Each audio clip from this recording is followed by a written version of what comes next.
Shabbat Shalom, everybody. Bien content d'être ici encore avec vous ce matin. J'étais ici il y a une couple de semaines, on a parlé d'Ésaïe. Ceux qui ne me connaissent pas, je m'appelle Michael Gabizon. Je suis un étudiant au doctorat à l'université McMaster. Et hier soir, c'était le fun, j'étais avec les jeunes. On était très encouragés autour de la parole de Dieu. Et je suis content d'être ici malgré la température. Dans notre temps ce matin qu'on va passer ensemble, j'aimerais qu'on parle d'un texte qu'on entend souvent parler et qu'on trouve dans l'évangile de Matthieu. C'est un endroit où Jésus demande à ses disciples une question très importante. Qui dites-vous que je suis? Et pendant qu'on regarde ce passage, n'oubliez pas que l'important, c'est que Dieu nous demande aussi à nous, quelle serait notre réponse s'il nous disait, qui dites-vous que je suis? Qui dites-vous que Jésus est? Donc, l'idée n'est pas de savoir si on a la bonne théologie, si on a le bon langage, mais de bien être certain que nous savons ce que Jésus est, donc le Fils de l'homme. Tu m'enlèves du son, là. Non, il y a rien. Je sais pas, moi, je l'entends plus, là, quand tu touches. Je sais pas ce qui se passe, là. Je l'entends plus. On n'entend plus rien. Mais avant que tu arrives ici, je l'entendais. Non, c'est là-bas. Là-bas. Ça n'a rien à voir. Même moi, je fais rien. OK. Je m'excuse, j'ai manqué de son. C'est là-bas. Donc, notre réponse à ça, notre façon de voir, va grandement influencer notre vie présentement pour le Seigneur, mais aussi dans le royaume lorsque nous sommes avec lui. Je m'excuse, j'ai beaucoup de difficultés à entendre, donc je vais essayer de faire mon mieux avec ce que j'ai ici.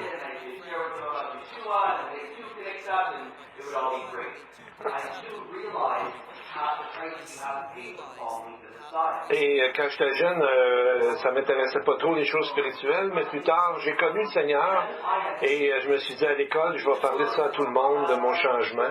Et c'est là que j'ai vu que c'est très, très difficile de parler de ça parce que les gens sont contre nous.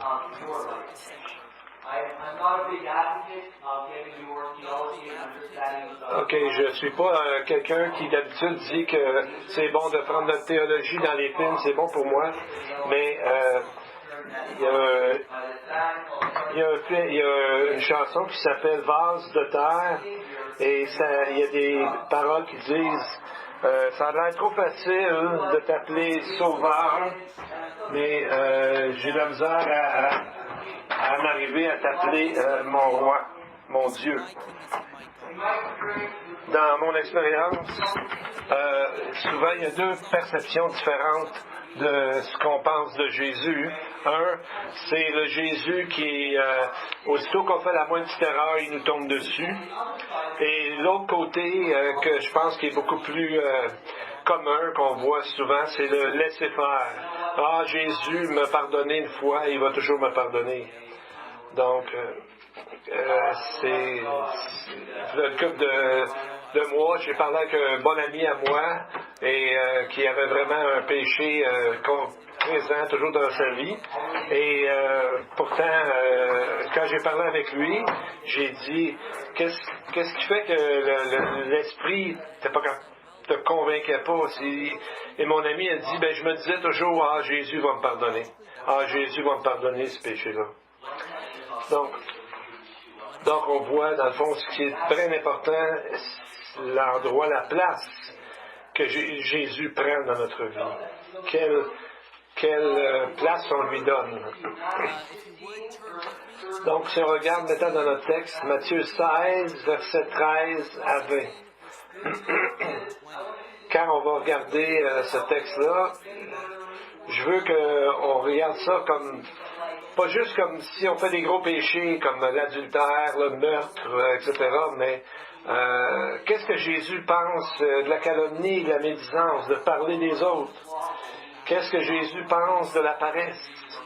Qu'est-ce que Jésus pense de la colère contre d'autres personnes, de l'amertume? Donc, on voit que de la façon que nous allons aborder notre vision de Jésus va transparaître dans notre vie. Donc, premièrement, on va voir que Jésus va demander qu'est-ce qu'on dit qu'il est, lui, le Fils de l'homme, le Fils de Dieu, et il va demander ensuite personnellement à ses disciples, vous, qui dites-vous que je suis? Et là, on va voir que ce que Jésus répond à Pierre et ce qu'il va faire avec ce que va déclarer Pierre. Le point principal, c'est que quand Jésus est le roi de ta vie, ça va avoir un impact dans ta vie. Ça va transparaître dans ta vie.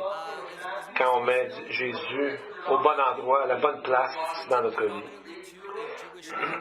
Donc, on voit ici que dans le livre de Matthieu, on sait que c'est d'abord adressé à une audience juive. D'abord écrit pour les Juifs avec beaucoup de références juives. Et il y a plusieurs thèmes dans la Bible qui s'appliquent à Jésus. Et n'oubliez pas que toutes les choses qui sont écrites dans la Bible, ça coûtait cher dans ce temps-là à écrire. Donc, c'est pas juste quelqu'un qui écrit un peu n'importe quoi, puis il y a des choses qui restent. C'est ce qui a été écrit, a été pensé, réfléchi, et a été bien sûr inspiré par l'Esprit, mais on voit que les moindres choses qui sont écrites sont extrêmement importantes. Donc, quand on lit l'histoire dans Matthieu, des chapitres 1 à 10, on voit Jésus qui est comme le nouveau Moïse, dans le sens qu'il amène une interprétation plus profonde, plus claire, plus intérieure de la loi de Dieu. Et pourtant, et pendant tout ce temps-là, des chapitres 1 à 10, il guérit des gens, il fait des miracles, et même qu'il fait sortir des démons de certaines personnes.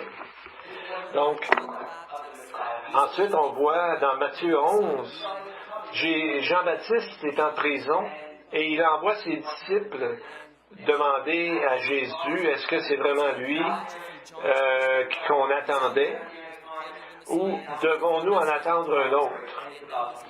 Donc, parce que Jean-Baptiste a été arrêté et donc il envoie ses disciples vers Jésus pour lui demander, es-tu celui qu'on attendait ou devons-nous en attendre un autre?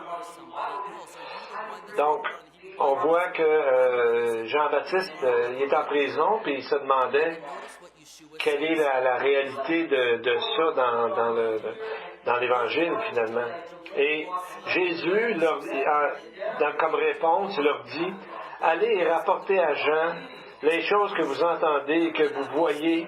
Les aveugles recouvrent la vue, les boiteux marchent, les lépreux sont rendus purs, et les sourds entendent, et les morts sont ressuscités, et l'Évangile est annoncé aux pauvres.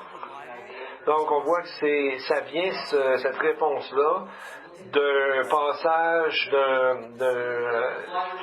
passage messianique de Ésaïe 35, verset 5, qui dit « Alors les yeux des aveugles s'ouvriront, et les oreilles des sourds aussi s'ouvriront. Le boiteux sautera comme le cerf, et la langue du muet chantera de joie. » Donc, on voit qu'à ce moment-là, la réponse de Jésus, c'est exactement ce que la Bible dit qui était le Messie. Donc, on devrait s'arrêter là, dire, bien, voici, le Messie est arrivé.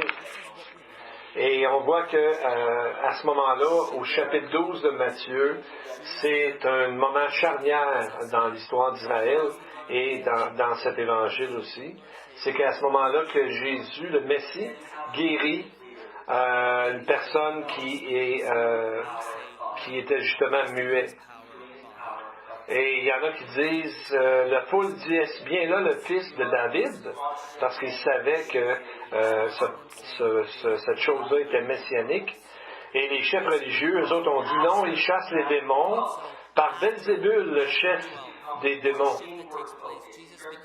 Donc, on voit que c'est à partir de ce moment-là que Jésus a commencé à enseigner ses disciples de façon plus personnelle, plus directement à eux et par parabole. Et on voit que c'est là qu'on arrive plus tard au chapitre 16. Et c'est là où on nous amène un texte, dans le fond, qui nous fait prendre une décision. Et qui Jésus demande, « Qui dit-on que je suis? Et qui suis-je pour vous? » Donc, on voit que dans le chapitre 16, on voit deux genres de chefs religieux, les pharisiens et les sadducéens qui approchent Jésus. Ces deux courants religieux, si on veut, ces gens-là, habituellement, ne sont jamais ensemble. Mais pour ce moment-là, ils amènent leurs gens ensemble pour aller vers Jésus. Les pharisiens, c'est un peu des gens de la classe un peu dominante, les plus riches, et qui croyaient en certaines choses précises de la parole de Dieu. Puis les sadducéens, eux autres, c'était souvent des gens parmi les prêtres, et souvent les sadducéens ne croyaient pas eux autres à la doctrine de la résurrection. Et c'est une des raisons pourquoi les pharisiens, il y en a beaucoup qui ont cru plus tard, parce qu'ils croyaient déjà au départ à la résurrection.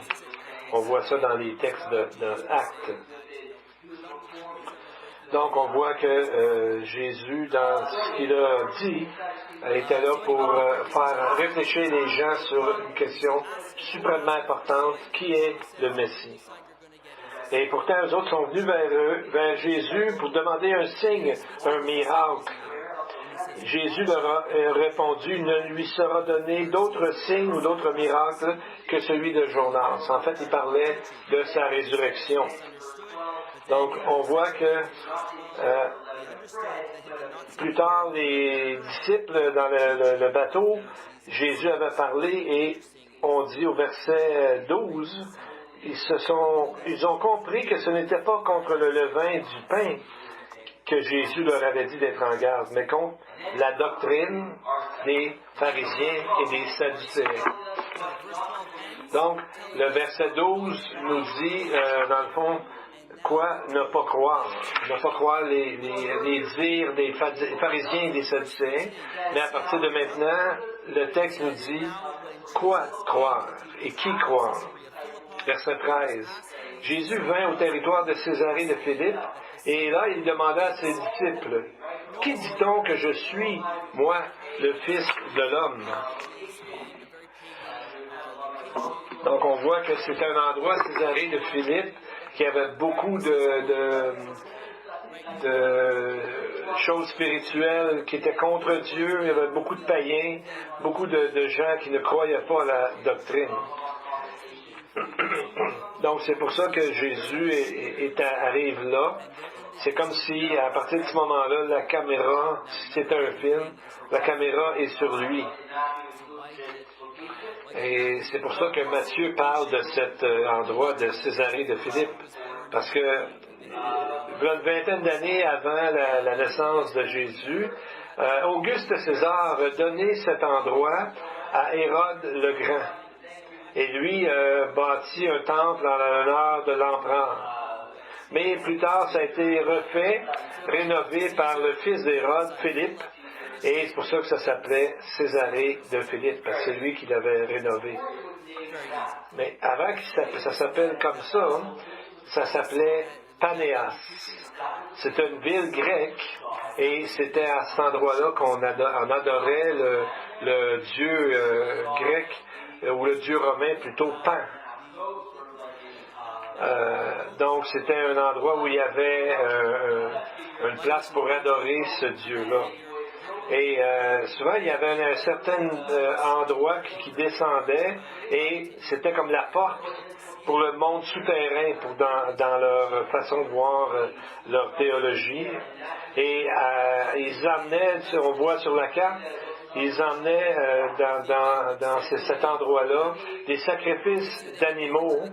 Et il disait que probablement quand ils entraient dans ce monde-là, et c'était une façon d'adorer faux dieux, il lançait des animaux à cet endroit-là. Et c'était un endroit où on voulait avoir un nouveau départ dans la vie. On voulait changer les choses. Et là, les gens amenaient un animal. Et il disait même qu'il croyait que si l'animal coulait, eh bien, c'était une façon de dire que les dieux leur étaient favorables.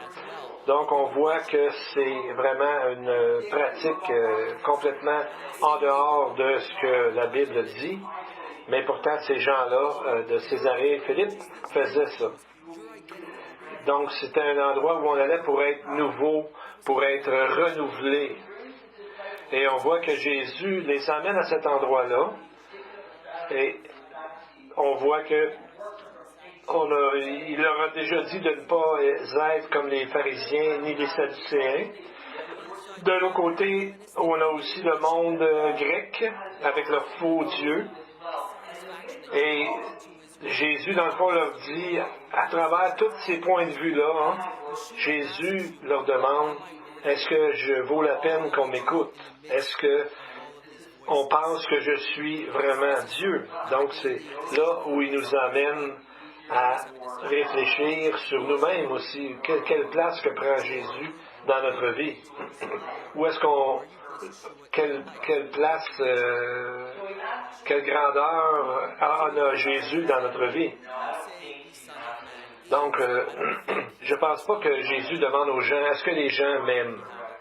Il sait déjà tout ce qui est dans le cœur des gens, mais il demande avec cette question pour savoir quelles sont les fausses conceptions de lui-même. Comment on voit Jésus. Donc, mais on parle souvent du Fils de l'homme et du Fils de Dieu. Quand on voit le Fils de Dieu, on pense que c'est de son côté divin, souvent, et le Fils de l'homme de son côté humain. Mais on voit souvent dans la parole, souvent c'est même l'inverse.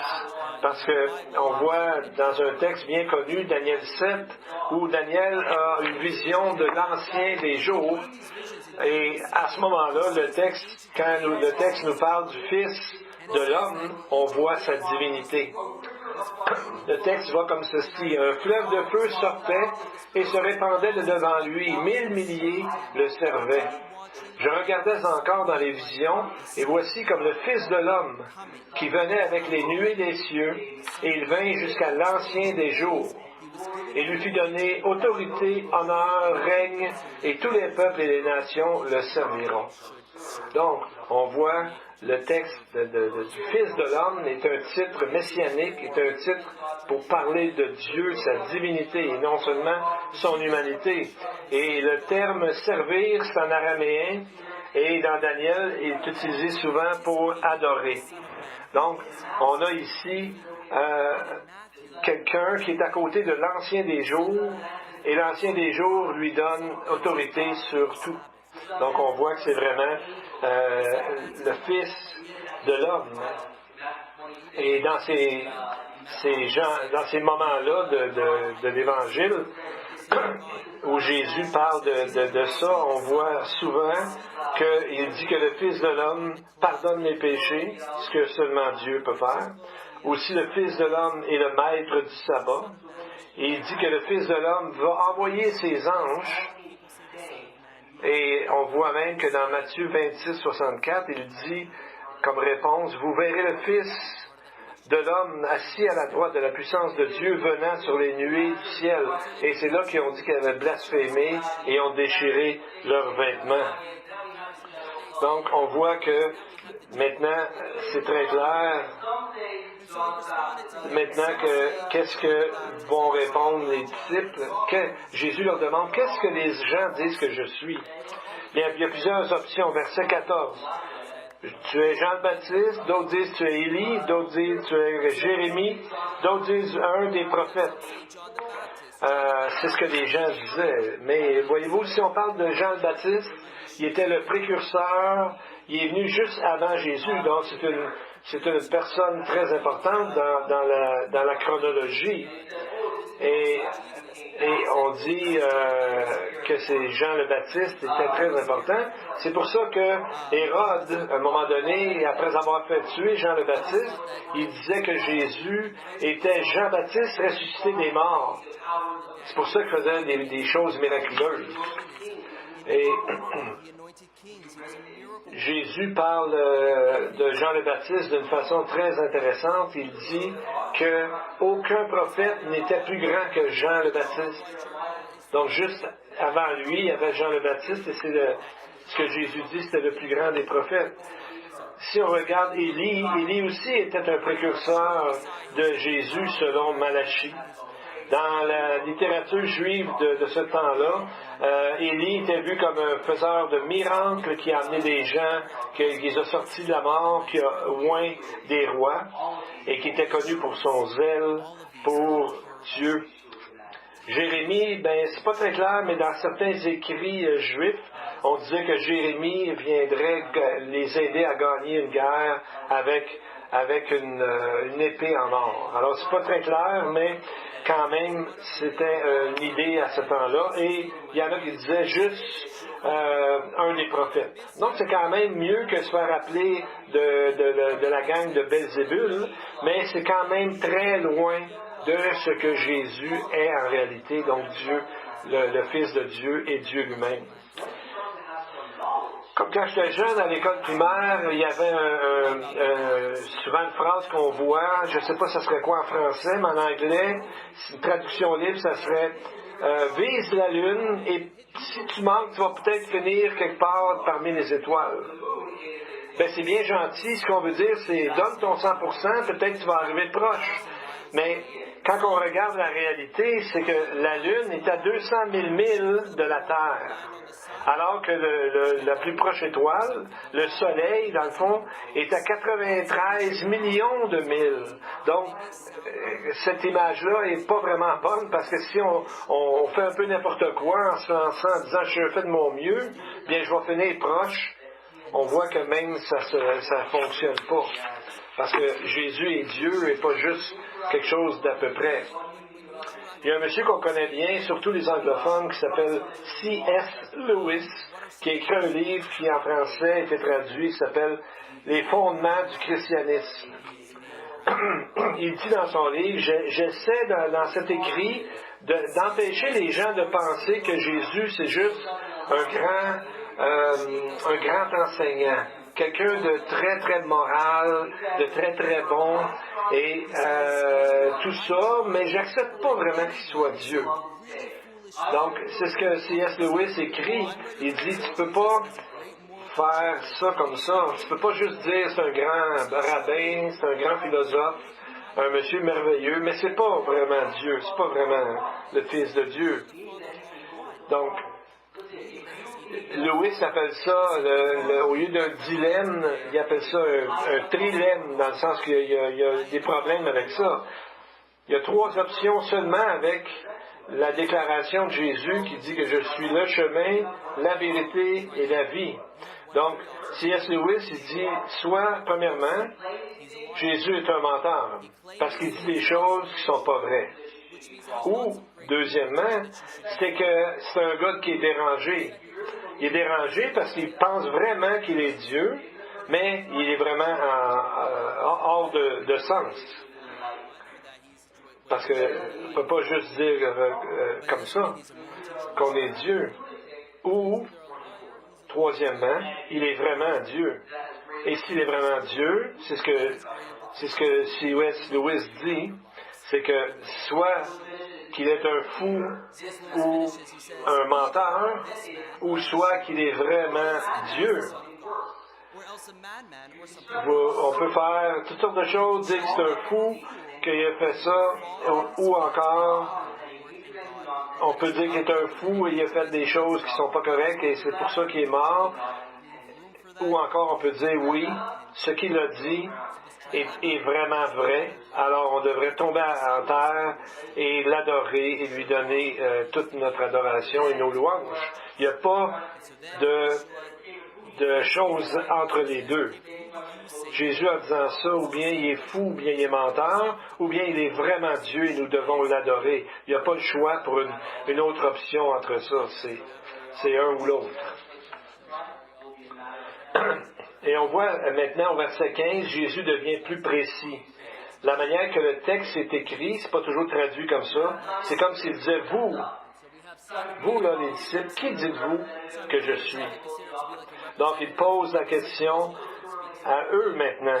Vous autres, qui dites-vous que je suis? Comment avez-vous compris ce que j'ai fait jusqu'à maintenant? Donc, on voit que Jésus, dans certaines choses qu'il a dit, on voit que Pierre a parfois eu des très bonnes réponses, mais souvent il a eu des très mauvaises réponses de par la façon qu'il voyait les choses. Et là, pourtant, cet endroit-là, Pierre a eu la bonne réponse. Il a dit, Seigneur, tu es le Christ, le Fils du Dieu vivant.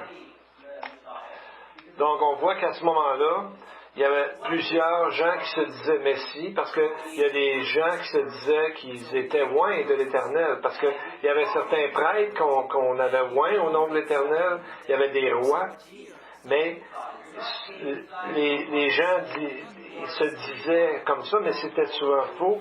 Alors que Jésus, dans sa question ici aux disciples, Pierre, il répond, tu es le Fils du Dieu vivant, pas un des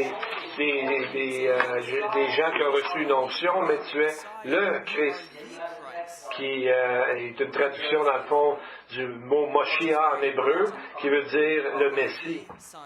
Donc c'est la première fois dans tout le livre de Matthieu que Jésus est appelé Messie, directement comme ça, parce qu'on voit sa réponse ici de Pierre. Et Jésus lui dit que vient pas de lui, cette réponse-là, mais ça vient de l'Éternel lui-même.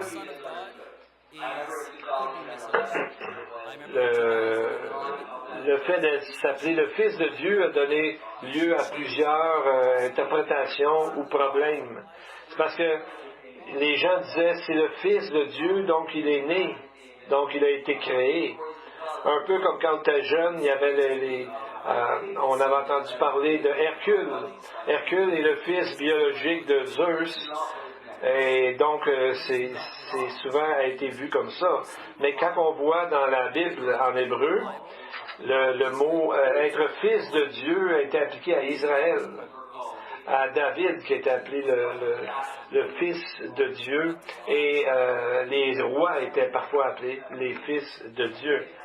Donc, on voit que c'est une relation spécifique avec Dieu qui ici nous est parlé, et non pas comme un des oints de l'Éternel, parce que Pierre, dans le grec, dit « tu es le oint de l'Éternel, le Fils du Dieu vivant ».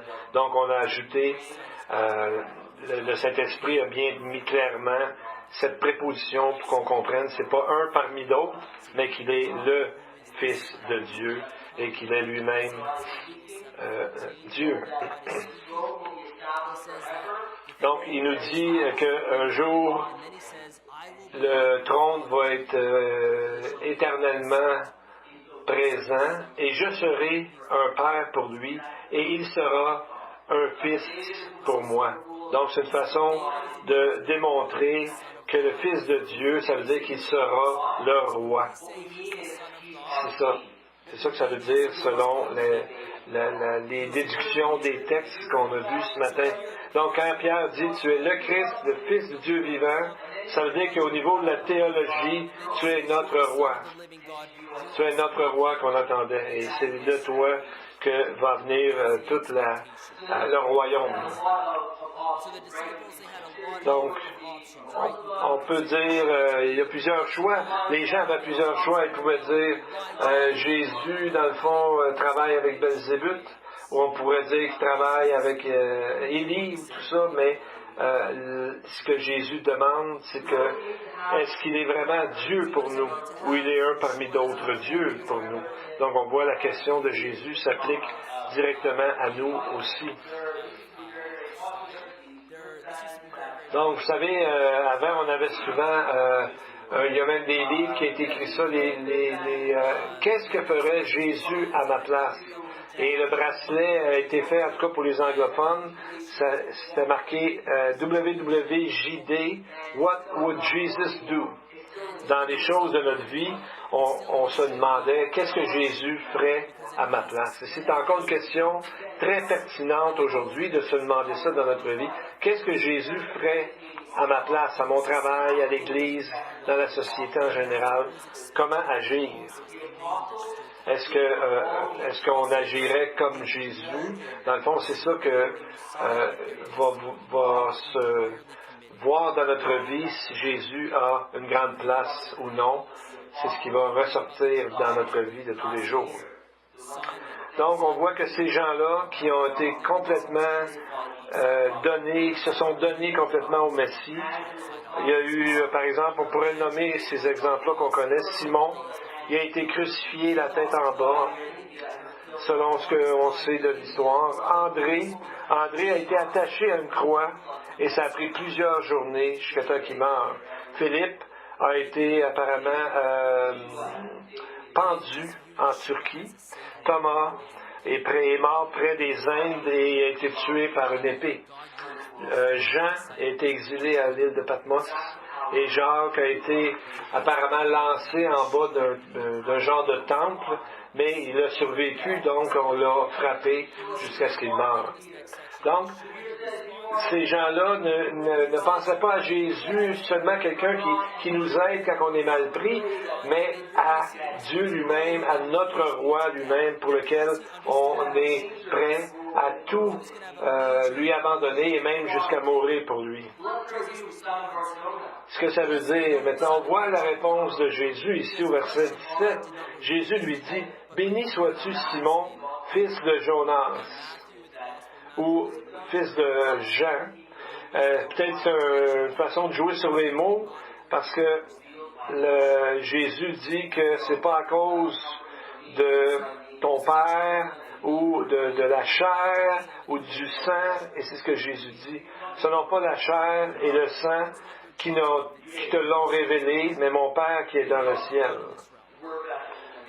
Donc nous, on est là pour présenter ce que Jésus doit être dans la vie des gens, mais il faut que premièrement qu'il le soit dans notre vie.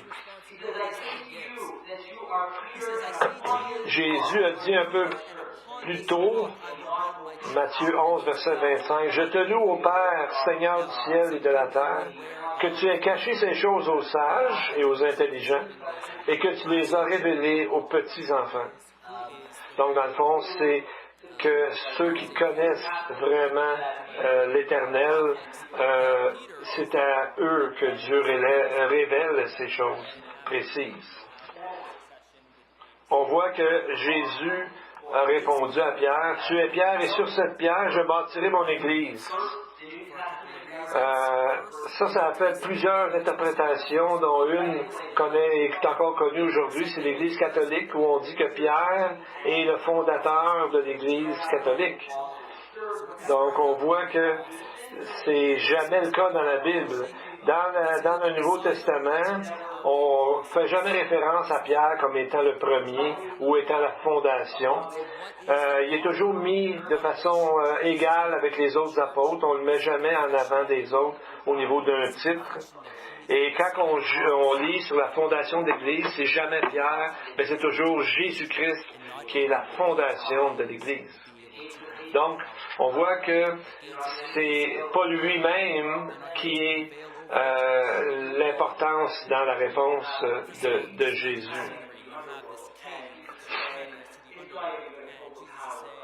Jésus dit que les portes du séjour de la mort, les portes de l'enfer ne pourront pas, prévaudront pas contre elle, contre l'Église. Donc, qu'est-ce que c'est que ces portes-là? Et c'est qu'on voit que c'est une vieille image qui parle que il y avait des portes de la ville pour empêcher les gens d'entrer. On voit que Jésus dit que les portes du séjour des morts ne prévaudront pas, donc ne gagneront pas contre l'Église, parce que l'Église est créée de Dieu et est plus forte que le monde et que même l'enfer. Et on voit que la mort a toujours été un ennemi depuis, dans le fond, Adam et Ève, dans Genèse chapitre 3. Et c'est pour ça que Jésus, dans le fond, parce que la parole dit, c'est que la mort, qui est l'ennemi numéro 1, si on veut, ne prévaudra pas contre le nouveau plan de Dieu. Et c'est pour ça, on voit qu'il dit à Pierre, ce qu'on disait tantôt, ce qu'il lui a dit, la responsabilité de Pierre ici. En plus de sa réponse, Jésus lui dit, « Je te donne les clés du royaume des cieux. Ce que tu lieras sur terre aura été lié dans les cieux, et ce que tu délieras sur terre aura été délié dans les cieux. » Donc, ça a fait place à plusieurs blagues qui parlent que Jésus est comme pas Jésus, pardon, mais Pierre est comme assis à la porte, et c'est lui qui décide qui rentre et qui n'entre pas. Mais on voit que c'est vraiment pas ça qui est le cas. Si on regarde dans la littérature biblique, un exemple de ça, c'est on a Apocalypse 1,18. Jésus dit, « J'ai été mort, et voici je suis vivant au siècle des siècles, et je tiens les clés de la mort et de l'enfer. » Donc, on voit que le texte ne dit pas ici que Pierre est un médiateur, mais que vraiment Pierre a ouvert des portes de par la puissance de l'Esprit Saint. Et c'est pour ça qu'il y a des textes qui nous parlent beaucoup dans Actes. Premièrement, dans Actes, on voit dans Acte 2 que durant la Pentecôte, il y a beaucoup de peuples de toutes sortes d'endroits, et Pierre prêche et 3000 âmes se convertissent ce jour-là. Donc, c'était tous des Juifs à ce moment-là qui venaient à la fête. Plus tard, dans Acte 8, Philippe va à un endroit, il prêche aux Samaritains. Et les Samaritains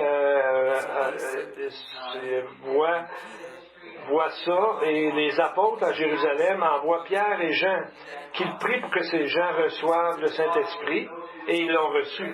Donc on voit qu'il fallait que Pierre y aille encore là. Donc on peut dire que Pierre a débarré la porte, si on veut, pour les Samaritains. Et dans Acte 10, on voit que gentil appelé Cornélius, qui a eu un rêve, une vision, et Pierre, il va le voir, et lui, à ce moment-là, lui ouvre les portes, et on voit que plus tard, ils ont demandé qu'est-ce qui est arrivé, et Pierre a raconté ce qui est arrivé avec Corneille. Donc, on voit qu'il a ouvert la porte pour les gentils qui entrent dans le royaume de Dieu. Et c'est pourquoi que Paul écrit un peu plus loin dans 1 Corinthiens 12, « Nous avons tous été baptisés dans un seul esprit pour être un même corps, soit juifs, grecs, esclaves, libres. Nous avons tous été abreuvés d'un même esprit. » Donc on voit que Pierre, c'était pas une star là, parmi les disciples et même parmi les écrits. C'était un homme simple, un homme que Dieu a transformé par l'Esprit, et l'Esprit parlait à travers lui, mais c'est demeuré un pêcheur ordinaire qui allait à la pêche aussi, qui avait un travail. Mais Dieu s'est servi de lui puissamment.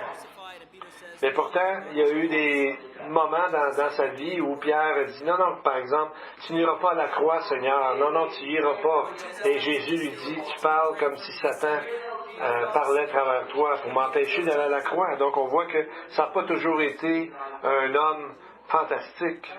Et qu'est-ce qui est arrivé un peu plus tard? Il a renié Jésus 3 fois. Et donc probablement Pierre se disait, non, moi c'est pas pour moi ça, je manque tout le temps mon coup et ça marche pas. J'ai pas ce qu'il faut pour servir Dieu. On voit que Pierre n'a pas vraiment dit ça, malgré ses échecs, parce que Pierre était dédié à l'Éternel, quoi qu'il arrive.